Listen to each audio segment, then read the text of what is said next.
Не высовывайся. Автор Хиёко. Комнаты для курения в 36-й школе на бумагах, конечно, не было. Но каждый школьник знал, где она находится. В 2 шагах от туалета для мальчиков на 2-м этаже, за старой рассохшейся дверью на пожарную лестницу, запертой с той стороны на кривой крючок. Попасть проще простого, проталкиваешь тонкую линейку в щель между дверью и косяком, поддеваешь крючок, и ты уже там. А если запереть дверь за собой, останешься в полной безопасности. Шум большого коридора прекрасно заглушает звуки. Дверь на 3-м этаже заложена кирпичом, а учителя не носят с собой линейки. Комната для знакомства с новичками на бумагах тоже не значилась, но каждый школьник знал, что она находится в курилке. Илья Симаков был новеньким из 8 Б.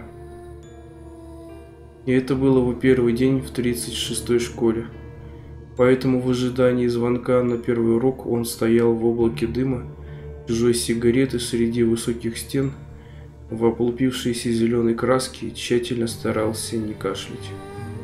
Глаза слезились, сжатые в замок, по поясу руки выкидывали испуг. Но Илья твердо решил, на этот раз он все сделает так, как нужно. Он выучил правила игры, школьную иерархию и готов их принять. А если сжать руки, меньше будут дрожать плечи. Лучше так. Встречающие из 8 Б смотрят на новичка молча, жадно и с торжеством. 2 девчонки, 3 незнакомых пацана и 1 уже знакомый. Тот, кто и притащил Илью в курилку. Вожак. Акселерат. На голову выше остальных. Кликуха Крес. На нем расстегнутая спортивная куртка, под курткой темная майка без рисунка. Так что выделяется он только позой. Крес стоит, подбоченившись, улыбается, сигарета выписывает 8 в длинных пальцах. Илья понимает, пока они не назначили его жертвой, они изучают новичка и обозначают свой статус. Сигарета — символ власти, скипетр вожака. Крест на его глазах затянулся только 1 раз, и то для того, чтобы выпустить ему в лицо приветственную стройку дыма. Наконец Крест нарушает молчание. «Значит, ты у нас будешь Илья?» «Да», — отвечает Илья, — «это я». И мало того, что Илья, так еще и Симаков. «Да», — отвечает Илья, — «все так». Крест улыбается немного более ехидно, наклоняется, делает 2-ю затяжку. «А может, мы будем звать тебя Симочкой?» «Нет, не стоит, потому что мне совершенно не подходит имя Симочка, спасибо», — твердо говорит Илья. А руки сжаты уже до боли. Крест смеется и фыркает. Кто-то сзади подхватывает смех. Илья их не видит, он слезящимися глазами смотрит на Креза. На мочку левого уха ведь взгляд в глаза вызов, а взгляд вниз слабость. Взгляд, не выдающий ни робости, ни наглости. Как его учили. «Да, расслабься ты». Без Б. Крест хлопает ошарашенного собственной смелостью Илью по плечу, посыпая пиджак сигаретным пеплом. «Все свои, чё ты? Откуда ты нарисовался такой вежливый?» «Из 201 школы. Какими судьбами к нам?» «Родители так решили. Значит, родители хорошо». Крест задумывается на несколько секунд о чем-то своем, отводя взгляд в сторону, затем бросает резкое: «Деньги есть?» «Это ты собираешь на общак, да?» – спрашивает Илья. Крест в ответ скалится. Илья разжимает практически онемевшие от напряжения руки и выгребает из брючного кармана все его содержимое. Буфетные деньги на 3 дня с 6 скомканными бумажками. «Да, у меня как раз есть 300 рублей, и я отдаю эти деньги на общак 8 Б класса». Крест опять фыркает и начинает ржать в голос, от души лупя себя по коленке. Деньги, конечно, берет. Сзади ему вторят Смеющиеся голоса, смеются они не в пример более искренне, чем раньше. Илья старается не отвлекаться. Он смотрит на мочку уха вожака. «Блядь», — сквозь смех говорит Крес, запихивая деньги в свои карманы. «Ты реально странный, ты в курсе?» «Мне иногда такое говорят», — признает Илья. «Ладно, не психуй, мы тут добрые. Спрашиваю сразу, чтобы потом ко мне не было вопросов. Высовываться у нас не будешь?» «Да ты что, конечно же нет». Как-то нарочито получилось, он это чувствует и добавляет поспешно. Я же еще с детства понял, нельзя высовываться. Ты, может, у себя в 201 высовывался. Так вот здесь не смей, сразу сдохнешь, усек? Догоревшая сигарета останавливает свои восьмерки, указывая Илье в лицо гаснущим огоньком. Крес на миг становится очень серьезным. Кажется кем-то гораздо взрослее своих лет. Высовывали здесь до тебя уже такие, как ты, умники. У Ильи хватает ума не спрашивать, что с ними стало, но ему понятно, Крес был тому свидетелем. «Я понял», — ответил он, поперхнулся и продолжил с видимым трудом. «Я не буду высовываться. Смотришь, какой понятливый». Крес вышвыривает гаснущий окурок куда-то в полутьму пожарной лестницы и ловко скидывает крючок с двери пинком длинной ноги, заставив Илью испуганно отскочить. «Чувствуй себя здесь как дома, не дури и слушайся папу, все, свободен». «Хорошо», — тихо отозвался Илья. По смешкам сзади он понял, что от него не требовалось отвечать. Он опять сжал руки в замок и молча вышел в коридор, стараясь держать ровную осанку. Прошел мимо настежь открытой большой двери туалета, примотанной к крюку в стене цепью с навесным замком. Прошел мимо комнатушки школьной бухгалтерии, на двери которой приклеили распечатанное на плохом принтере предупреждение: без согласования не входить. Дверь, кажется, заперта, но из-за нее доносится стук клавиатуры. Люди там есть, и сейчас они работают. Вышел в пустой коридор второго этажа. Позднее его осмотреть не получится, будет слишком людно. Илья хорошо видел, что подбитый гвоздями линолеум весь в черных полосках, отметинах от душевой обуви, совсем такой же, как в 201. И рассохшиеся окна с потеками белил на стеклах такие же. А вот узорчатые решетки, прикрученные к стенам изнутри, помещение уже в новинку. В 201 не было решеток ни изнутри, ни снаружи. И для того, чтобы дети не высовывались из окон, там хватало монтажной пены и строгого предупреждения. Не было в 201 и оранжевых рубильников с надписью «Общая эвакуация». И здесь Илья насчитал их 3 на этаже. Илья дошел до конца коридора, нервно посвистывая, и повернул назад. Он пытался оценить, прошел ли он испытание Креза. Что они сейчас делают там в курилке? О чем говорят, смеются над ним? Будут и дальше трясти деньги? Или забыли о нем и говорят о чем-то своем? Илья задумался, остановился. Они вряд ли сразу оставят его в покое, страшно. Учительницу физики зовут Антонина Витальевна. Седые волосы стянуты в тугой пучок, карие глаза за стеклами строгих роговых очков привычно излучает гнев, черная блузка припорошена мелом, в руках яростно звенят клещи класса. Она настолько похожа на воплощенный стереотип злой учительницы, что Илья предполагает, в этом и есть ее план. Весь внешний вид – продуманный образ, зловещий и эффектный. Там, где ученики играют сложные роли в школьной иерархии, учительница тоже должна играть свою роль, быть устрашающей. «Встали у двери в ряд по 2», – приказывает Антонина Витальевна, и резкими движениями отпирает дверь. Потом распахивает ее настежь. Металлическая окантовка дверной ручки со звяканием сталкивается с выбоиной посреди ровной штукатурки, выдавая ее происхождение. «Проходим, не толпимся, занимаем свои места». Скорее всего, Очереди в коридорах тоже строились по каким-то неведомым законам всей этой школьной иерархии. Этот урок был первым, и Илья внимательно разглядывает типичные для 36-й школы построения в ряд по два. Ближе всех к дверям кабинета стоят самые беззащитные. Сутулица быстро проскакивают вперед, стараясь быть незаметными. Сзади элита класса, КРС и приближенные болтают, смеются. Вставать за ними не смеет никто. По соседству с коридором такую же очередь строится другой класс, но из толпы низенькому Илье мало что видно. Когда Илья равняется с порогом, Антонина Витальевна хватает его за плечо. Руки сильные и цепкие. «Симаков, Илья?» – спрашивает она в самое ухо. «Да, это я». «Сядешь за третью парту с Никитой Щебечихиным». Она выпускает плечо, переключается, и освободившийся Илья проскакивает внутрь кабинета, слыша уже спиной: «Крезин, вынь руки из карманов, Крезин!»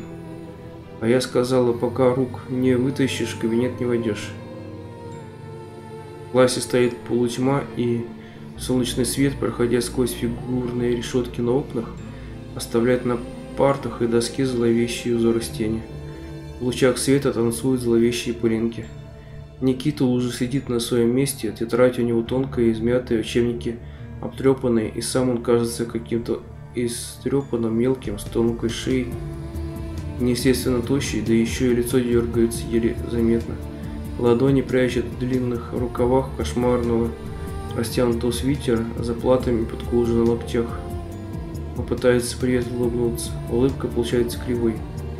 «Привет», — Симаков протягивает руку. «Так ты Никита, я Илья». «Привет», — детским голосом отвечает Щебечихин, пожимая руку.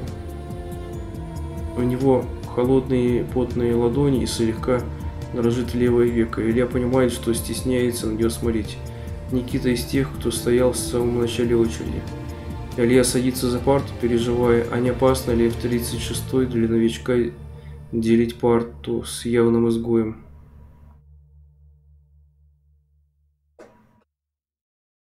Крес заходит в класс последним в развалочку и неторопливо шествует к задним партам.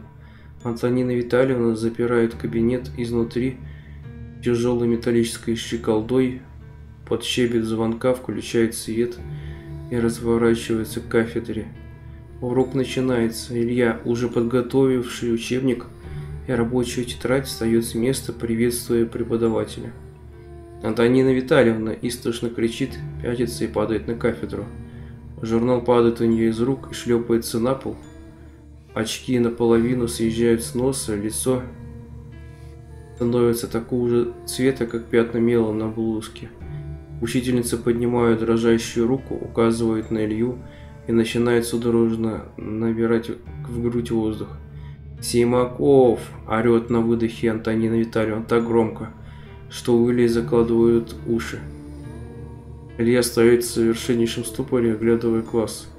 Он ожидает смеха, изумленных вздохов, чего угодно, но весь класс замер и испуганно, осторожно смотрит прямо на него. Никто не смеется. Никита крабом пятится от Ильи вместе со стулом, и стул жалобно скрипит. «Ты меня под суд подвести хочешь? Ты меня до инфаркта решил довести. 3 года прошло уже, а они все туда же. Они все туда же», продолжает кричать Антонина Витальевна. «Простите, пожалуйста», лепечет Илья. Антонина Витальевна на негнущихся ногах доходит до первой парты и садится прямо на книге.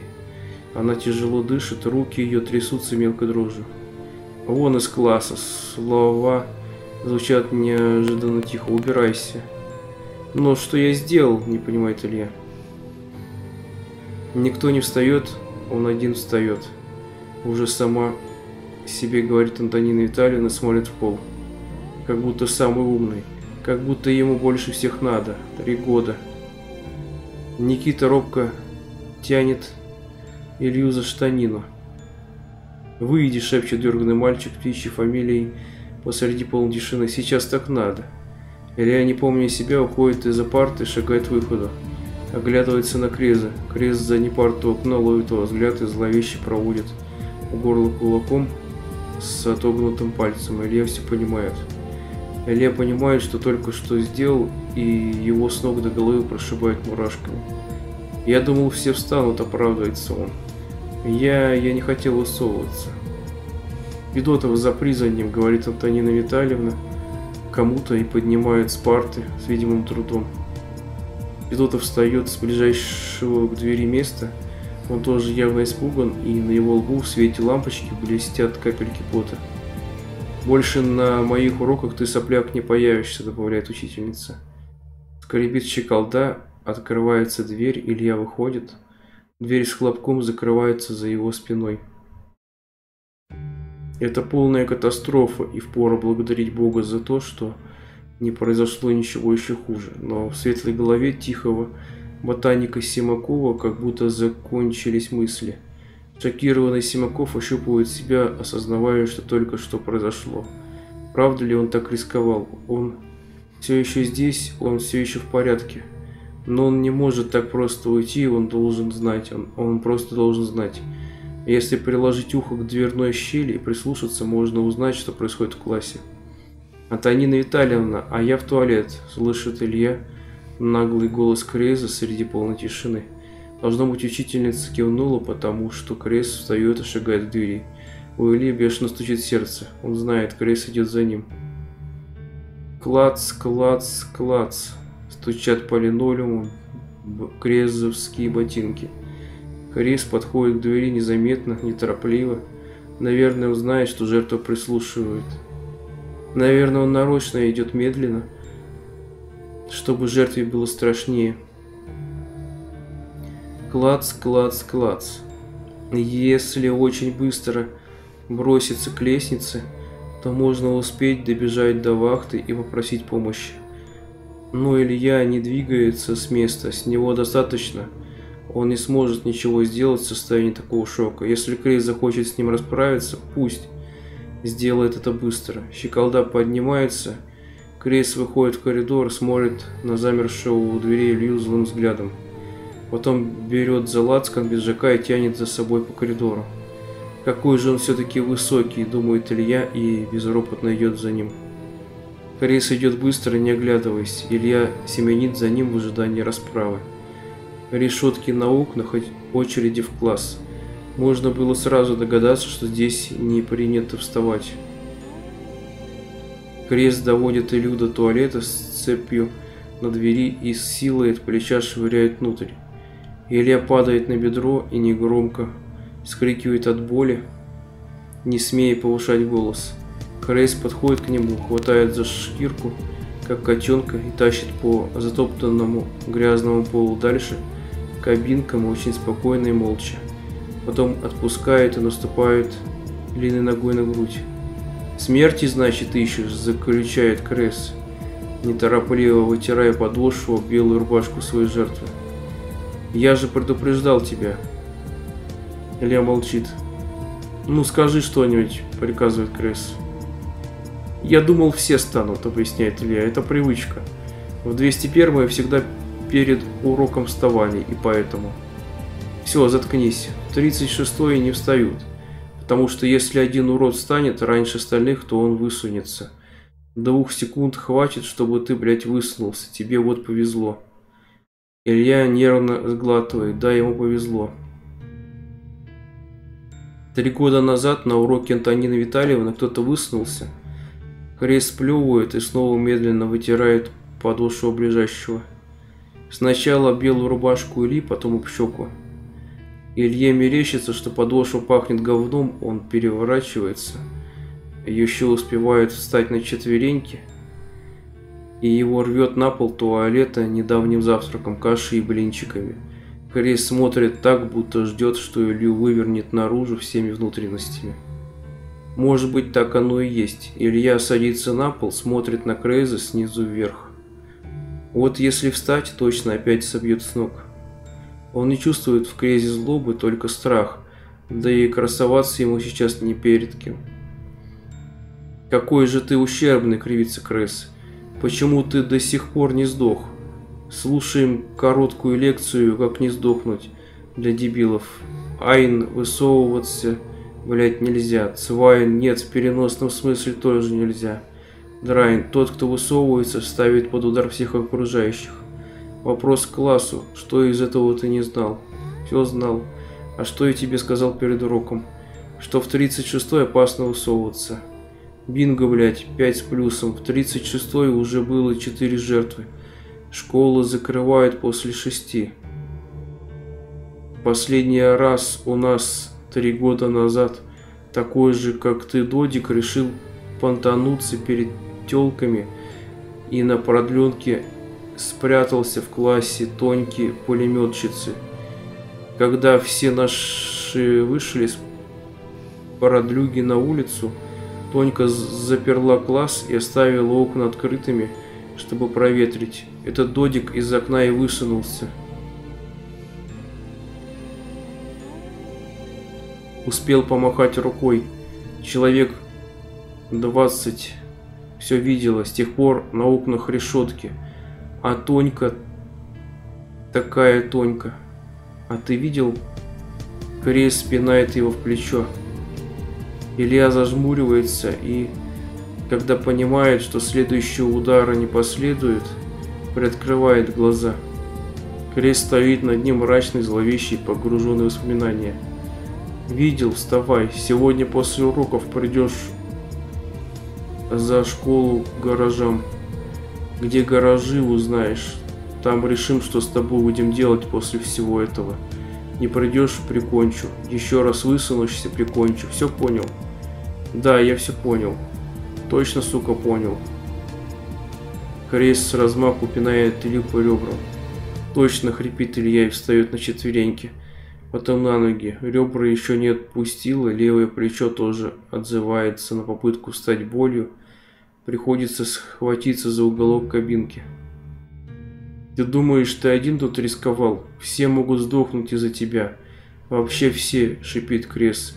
Отворачивается и лезет в карман за сигаретами. Илья, прихрамывая, уходит. На выходе он оглядывается. Крест стоит лицом в угол в облаке дыма, и он как будто бы стал ниже. Наверное, тоже перепсиховал, безучастно думает Илья.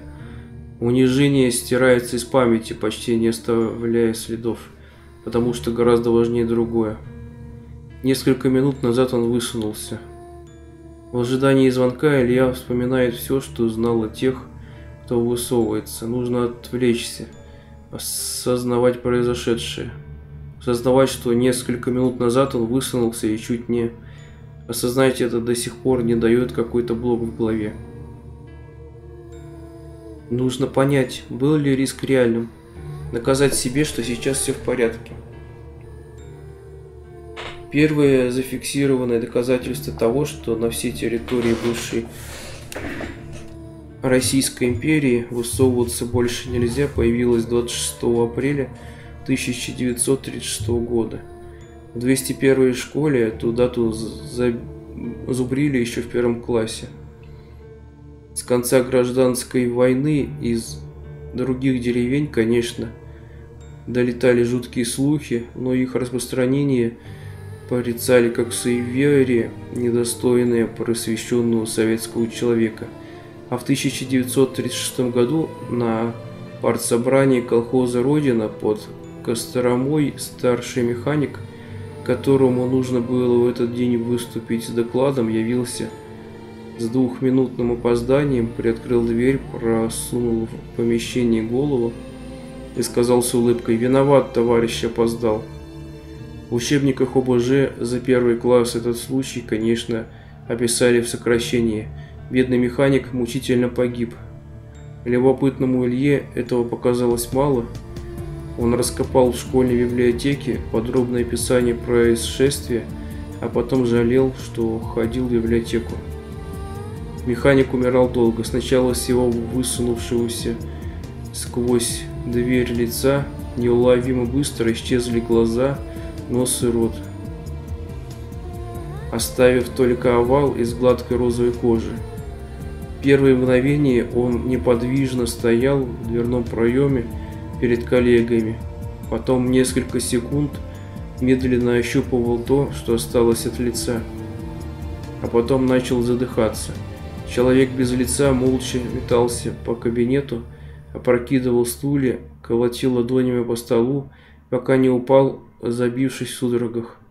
Корчась на полу, умирающий совершил последнюю попытку освободиться, содрав ногтями кожу на месте исчезнувшего лица, но сил хватило только на то, чтобы провести несколько кровавых полосок. Вскрытие показало, что пропало не только лицо, с черепа исчезли все отверстия, швы и мелкие неровности. На фотографию черепа у Ильи хватило смелости посмотреть только через несколько лет. Череп был похож на желтоватое куриное яйцо, увеличенное в несколько раз. Случай не замяли, тело увезли в область, начались эксперименты и поиски. Через год появилась какая-то классификация того, что может произойти, если забыться и высунуться. 3 больших неизученных категории. Илья прочитал о множестве случаев из этих категорий, и от количества непознанного его страх быстро сошел на нет, уступив место чистому любопытству. Первая категория. Искажение тела или личности. Любые изменения, происходящие с человеком, который высунулся.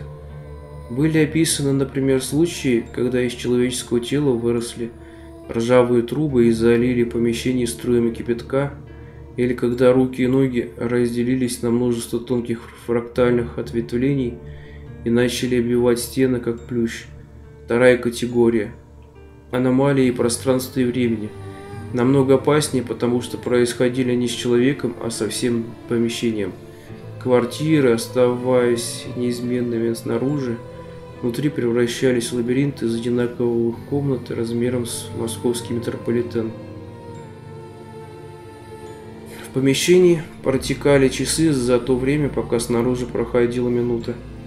Сквозь окна вместо привычной улицы можно было видеть то чьи-то внутренности, то россыпь далеких звезд в ночном небе. Как рассказывали выжившие, добравшиеся до выхода во втором-третьем поколениях. Третья категория – аномалии причинности, худшая из категорий. Разлагалась сама система причинно-следственных связей. Происходило то, чего никогда не должно было происходить. И все вокруг превращалось в горячечный сон наяву, распространяющийся все дальше и дальше. Каждый наблюдатель видел разложение реальности по-своему, и по миру распространялись жуткие слухи о том, что больно видеть и практически невозможно описывать. После звонка из класса первым выходит Никита. Он вертит головой по сторонам, как голубь, а в руках держит 2 рюкзака. Свой и Симакова. У Ильи, шатающегося по коридору в какой-то прострации, хватает времени, чтобы увидеть на рюкзаке Никиты такие же многочисленные цветные заплатки, как и на свитере. Старый рюкзак маленький, не по возрасту. «Я взял твои вещи», — зовет Никита, тактически отходя к окну. В нем немного больше уверенности, чем в классе. Даже плечи распрямились. Илья следует за ним. И коридор со снующими школьниками за их спиной наполняется топотом, шумом и звяканием ключей. Учителя запирают двери в кабинеты. Только Антонина Витальевна не выходит в коридор, и дверь остается незапертой, слегка приоткрывшись снаружи. В щели видно полумрак безлюдного класса. Илья принимает свой рюкзак и хочет было поблагодарить, но слова благодарности застревают в горле. Ему слишком неловко.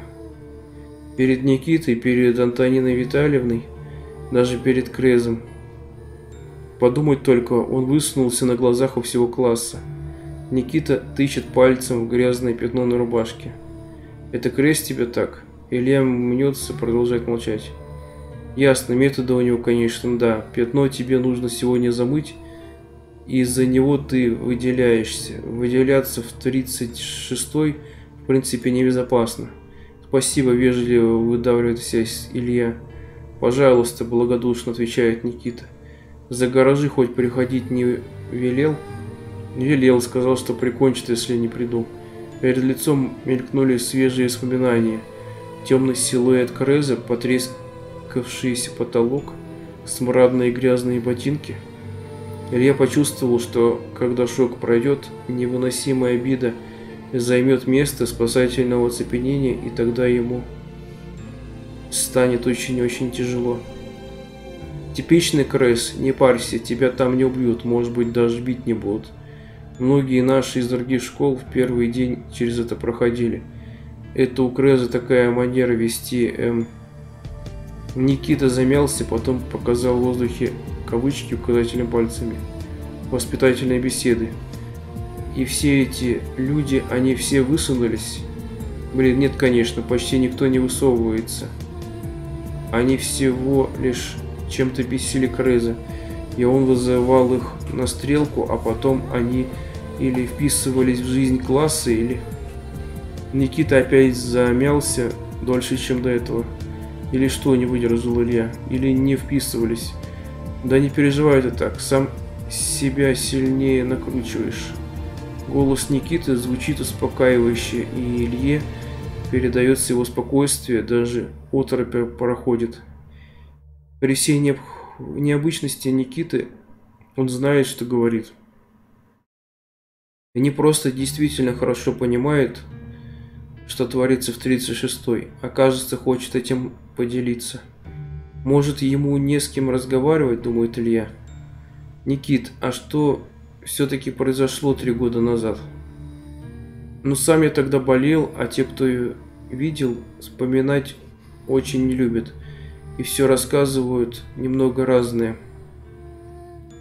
Да, и знали мы его мало. Говорят, что старшеклассник высунулся из окна 2-го этажа, помахал рукой, а потом все его тело потемнело, вытянулось из окна вниз до самой земли, скрутилось в черную колбасу и расплескалось по двору каплями мазута. Он даже не кричал, это Тонька кричала. Тонька во время этого отиралась у себя в лаборантской. Она успела выскочить, закричала, начала втягивать парня назад за рубашку и тащила до тех пор, пока он весь из этой рубашки вниз не вылился. «Ну он хотя бы недолго мучился», — предположил Илья. «Только те, кто высунулся, знают, сколько он мучился. Может, и недолго. Для них время может по-другому идти, ты же знаешь. Тонька пулеметчица ходила 2 дня сама не своя. Она говорила, что человек физически не может кричать, пока его тело вместе с легкими растянуто на 2 этажа вот так. Ее отправили в отпуск, а после отпуска она вернулась с моделью бутылки Клейна и начала проводить классные часы на тему того, почему так опасно высовываться. Про запрет на уроки она говорила серьезно. Но это ничего, потому что если ты к ней не ходишь и сдаешь доклады, 4 она тебе всяко поставит. Да и на классный час она тебя, кстати, пустит. Даже рада будет. А что такое бутылка Клейна? Это такая бутылка, у которой внутренность как бы еще и наружность. В общем, неважно, она ее все равно не трогала. Тонька пулеметчица любила ставить перед новенькими другое представление. Думаю, и перед тобой бы поставила, только ты ее опередил. Никита уже совсем расслабленно оперся на стену и встряхнул перед собой руки, приготовившись жестикулировать. Она брала длинную ленту из бумаги и сворачивала из нее сначала такое бумажное колечко, а потом переделывала его в ленту Мёбиуса. Соединяла два конца ленты, тоже как бы в кольцо, но с подвывертом, и у нее получалась простейшая односторонняя поверхность. У бумажного кольца внешняя и внутренняя поверхности не связаны друг с другом. А у ленты Мёбиуса они составляют одно целое. Если вести пальцем по окружности вдоль ленты, рано или поздно он пройдет ту же точку, в которой начинал путь. Вот это она нам и показывала. Потом проносила эту ленту вдоль рядов, и каждого, кого она считала тупым, заставляла самого провести пальцем, чтобы он уж точно все понял. Бутылка Клейна стояла одиноко так сзади, на столике, и символизировала все то же самое. Но по бутылке Клейна пальцами не очень-то поводишь. Можно, конечно, внутрь руку сунуть, но никому не хотелось. А к чему это все было? Она же физик, у нее гипотеза была. Объясняла она это так. Наша обычная жизнь проходит как бы по внутренней стороне бумажного кольца. А если высунуться, то ты пробиваешь кольцо насквозь и попадаешь на его изнанку. Как только человек высунется, вся его жизнь сразу же закручивается в ленту Мёбиуса, и он проходит странный и сложный путь по изнанке, пока не вернется к той самой точке обычной жизни, из которой высовывался. Значит, люди, которые высунулись насмерть, перед смертью там что-то видят? Еще бы, Тонька считает, что они какое-то время находятся на другой стороне ленты Мёбиуса, а потом возвращаются в исходную точку уже изменившимися. Но у ленты Мёбиуса одна сторона. Вот именно. Никита прищурился. На следующей перемене встречаемся здесь же. Тебе нужно знать много о чем еще. Я тебе расскажу про свою теорию и про запасной план. А можешь сейчас? Да, но недолго. Сейчас звонок будет, у нас не опаздывают. Шум перемены стихал. Топот бегающих ног в коридоре сменился звуками быстрых шагов. Крики сменились громким перешептыванием. Откуда-то со стороны курилки в развалочку вышло несколько старшеклассников. Так вот, у Тоньки своя теория, а у меня своя. Ты думал когда-нибудь о том, что все три категории последствий, из-за которых нельзя высовываться, это не главная угроза и далеко не самое ужасное, что с тобой может произойти?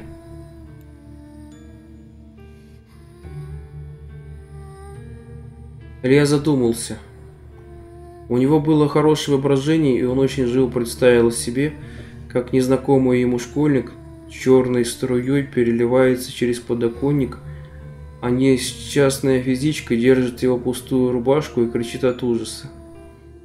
Вряд ли. Илья подумал еще немного и добавил для верности. Трудно придумать что-то хуже. Уж хуже-то всегда может стать сознанием дела, обещает Никита. Небо в окне за его спиной начинает медленно темнеть. Не было же вроде в прогнозе дождя, вспоминает Илья. Спокойно и ехидно ухмыляющийся Никита в тускнеющем свете становится каким-то пугающим.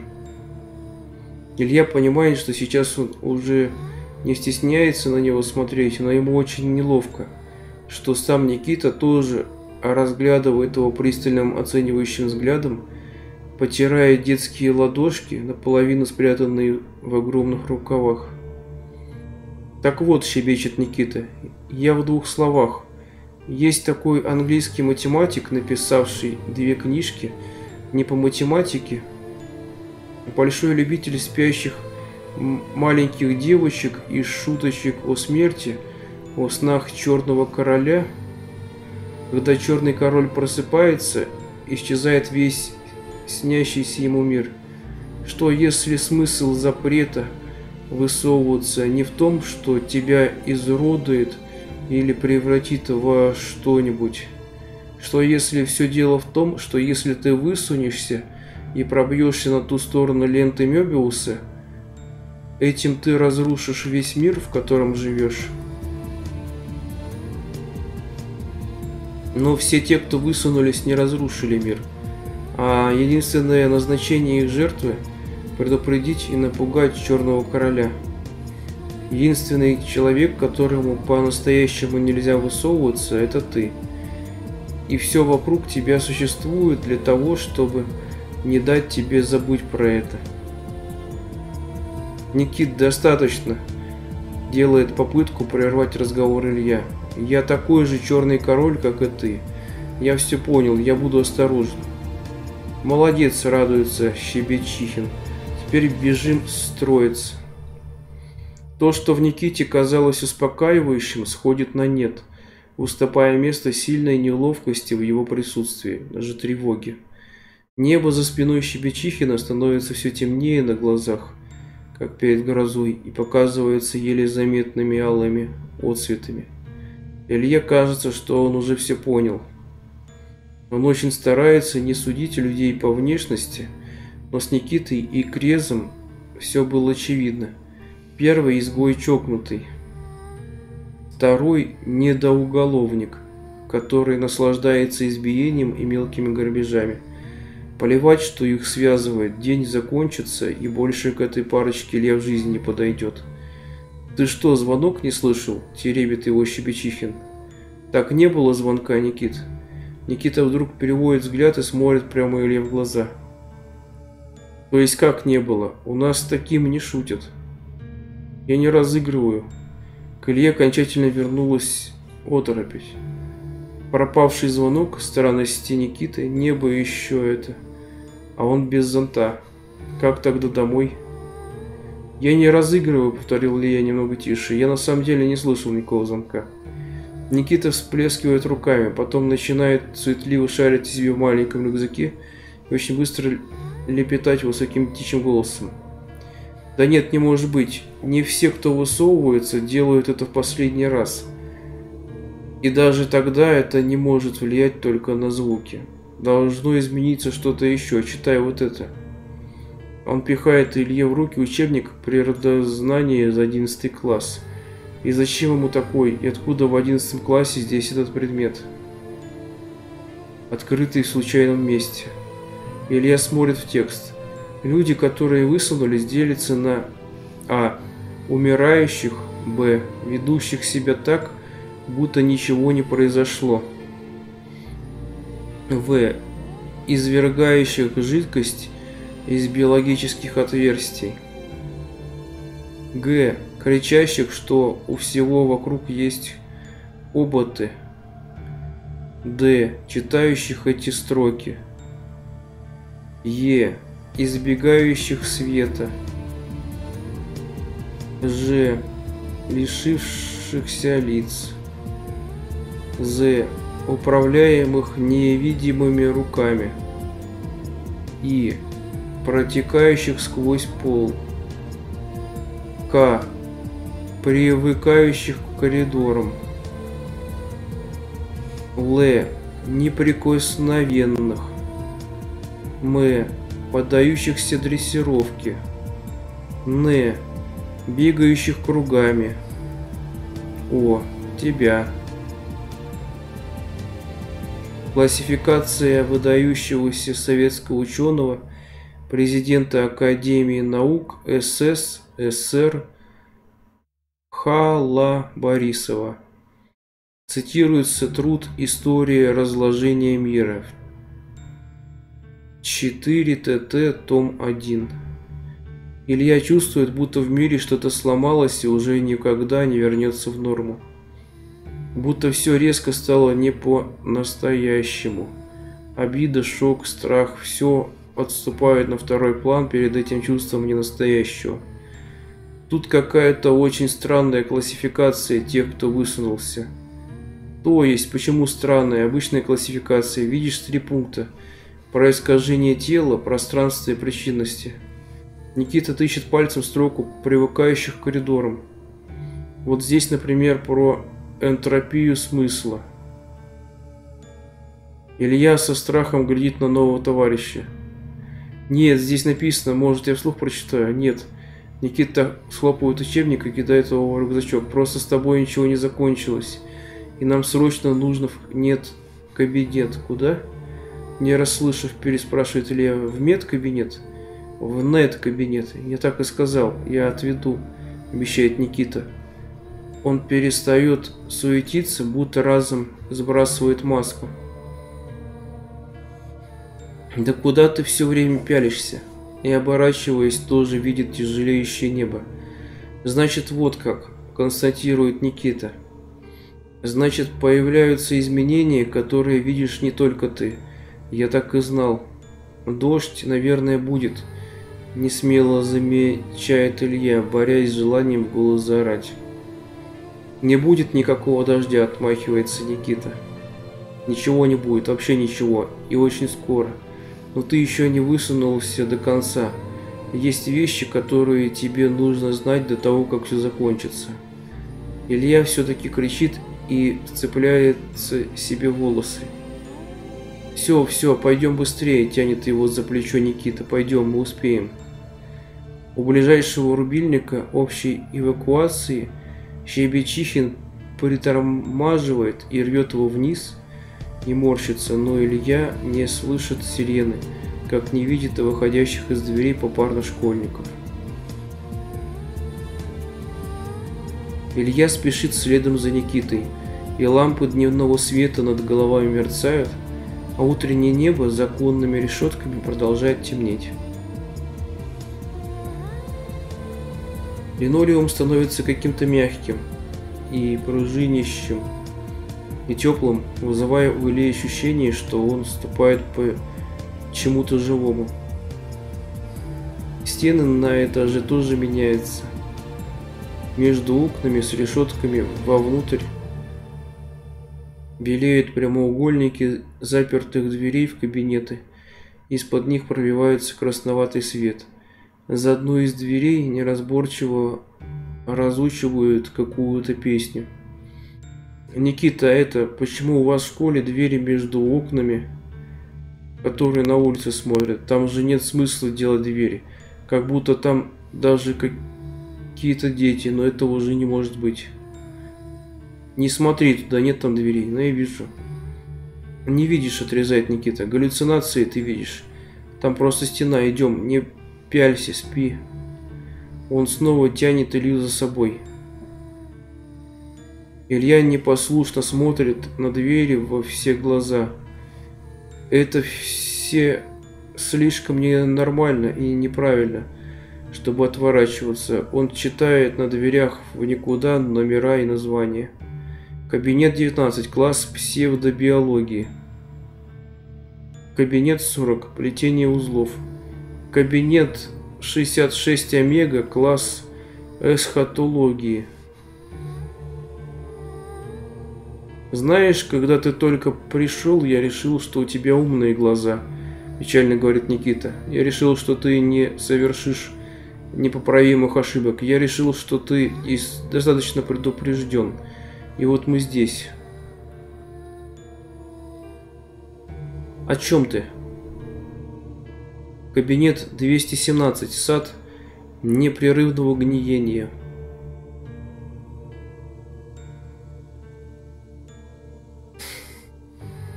6703, кабинет невернувшихся. 8765, кабинет чревоведения. Крематорий для мальчиков. Но ты высунулся, Щебечихин почти плачет. Ты пробил путь на ту сторону, теперь всему конец. Так хоть не пялься по сторонам, не выкручивай время, урод. Чем больше странностей видит наблюдатель, тем быстрее разлагается мир. Знаешь, не знаю, как тебе, а мне очень нравилось жить. Спи и не вздумай на меня смотреть. Илья убежден, Он закрывает глаза, и Никита ведет его перед собой. «Не бойся», — говорит Никита, — «лучше расскажи, как ты сегодня утром собирался в школу. У твоих родителей были лица?» «Были, наверное», — говорит Илья. «И как они тебя провожали? Первый день в новой школе? Волновались, да?» «Да все как обычно. Насыпали на завтрак вареных пальцев, мешочки с кровью выдали новые. Прежний кот съел, он любит. Пожелали что-нибудь? Я не помню». «Все, пришли», — говорит Никита. И Илья машинально открывает глаза. Перед ним дверной проем без двери, без надписей. За проемом свален в кучу спорт-инвентарь. Баскетбольные мячи, гантели, скакалки, хоботы. Никита с силой толкает Илью в спину. Тот теряет равновесие и падает в подсобку. «И куда мы пришли?» «Да никуда», — сухо отвечает Никита, — «не оглядывайся». Илья оглядывается. Нет школы, нет стен и потолка. По сторонам гаражи в зарослях бурьяна. Над головой пульсирующее алое небо. Вместо солнца над миром зависла титаническая лампа дневного света и потрескивает, мигает, бросая на землю тень. Илья чувствует под ногами уже знакомое пружинящее напряжение. Алое небо над головой слегка трепещет. Из-за гаражей выходит крест с руками в карманах. Щебетун привел или сам пришел. Никита сказал, здесь медкабинет. «Врет», — говорит Никита. «Я ему всю правду сказал про черного короля». Крест присвистывает. «И кто у нас сегодня черный король?» «Так вот же он своих родителей не помнит. Рассказывал, как с утра кормили его завтраком, крови с пальцами.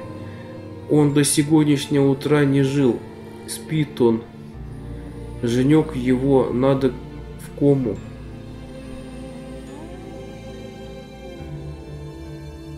«Не бзди, щебетун», — говорит Кресс. «Жил он. Я на него немного надавил, так он в толчке весь пол блинами заблевал. И ты не поверишь, никаких пальцев. Так что тут у нас комбинированное искажение. Первый тип смешанный с ментальным преобладанием, а третий в начальной стадии. А ты, черный король, обосраться просто, черный король. Он мне про вторую категорию говорил, двери какие-то видел. Ты то их не видел, щебетун. Это первое ментальное, зуб даю». Он переводит взгляд на Илью. «Ты тоже не бзди, бить не буду, сейчас особенно нечем». Крейс вынимает руки из карманов. Его кисти охватывает пламя. Кожа лопается, обнажая мясо и кости. «Больно?» — невольно спрашивает Илья. Его удивляет, что уже больше ничего не кажется странным. Все так, как должно быть. А потом проходит и это удивление. Крис пожимает плечами, морщится. «Иллюзия эта твоя, не смей о ней говорить. Вообще ты, говнюк, себя сейчас не видишь. А как я выгляжу?» «Так я тебе и сказал. Может, я тебе пару раз врезал, но я не садист. То, что высовывается, страдает», — говорит Крес. Кладет в рот обугливающиеся горящие пальцы и глубоко затягивается. В том числе в глазах стороннего наблюдателя. В моем случае Тоньки пулеметчицы с ее бзиком на карманах. Так что закрой глаза и встань спиной к школе. Зачем, спрашивает Илья, но подчиняется. Чтобы не видеть, как она высовывается из-за гаражей, говорит Щебечихин. Мы в 36-й не смотрим, как солнце каждый день высовывается из-за горизонта, чтобы солнце подольше протянуло. Ты что в небе-то сейчас видишь? Об этом ты можешь сказать. Не о людях, не о школе, только об этом. Илья смотрит в небо и видит там круглый коридор, пульсирующее алое небо в красных облаках пронзает широкий проход. Он поднимается вертикально вверх, уходя по спирали в бесконечность, как воронка смерча. Я вижу хобот в небе, ну или трубу. Тебе туда, посмотри пару минут, и тебя затянет, говорит Крис. Я не хочу. И сам не выживешь, и вокруг тебя все расплавится. Кто должен за тебя возноситься? Я? Ты не бзди. Пройдешь сквозь хобот, и по той стороне ленты сюда же вернешься. А ты думаешь, Женек, это сработало бы? Нет, конечно, я там ничего не вижу. И сколько до меня вы проводили? Спрашивает Илья. Если не первым, то не страшно. Хотя и так не страшно. Круглый коридор, живой и теплый. Добрый хобот. До тебя никого, ты первый с третьим искажением. Все до тебя были только с первым физическим. Там уже все сразу. Грейс сплюнул. За последним таким пожарной машиной двор школы отмывали, а Щебетун все бредит, что мы все подданные Черного Короля. На случай Черного Короля, сказал Щебетун. Всегда есть медикаментозная кома, запасной план. Это не вредно. Слушай, Крес, а чего мы в гаражи-то эти опять поперлись? Почему? Ленту Мёбиуса прогуливаем. Тонька проверочную даст. Я штаны переодел и в новых штанах 300 рублей нашел. Прикинь, сегодня гуляем. Я пива не буду, меня тошнит с него. Опять Щебетун. Ну, колу тебе возьмем. Илья растворяется в бесконечной алой теплоте. Коридор обнимает его, мягко проталкивает вперед, растворяет одежду, волосы, зубы, воспоминания, а потом алую теплоту прорезают холод и свет. Больно, страшно, тело не слушается. Легкие расправляются в первом крике. Новорожденный кричит от ужаса.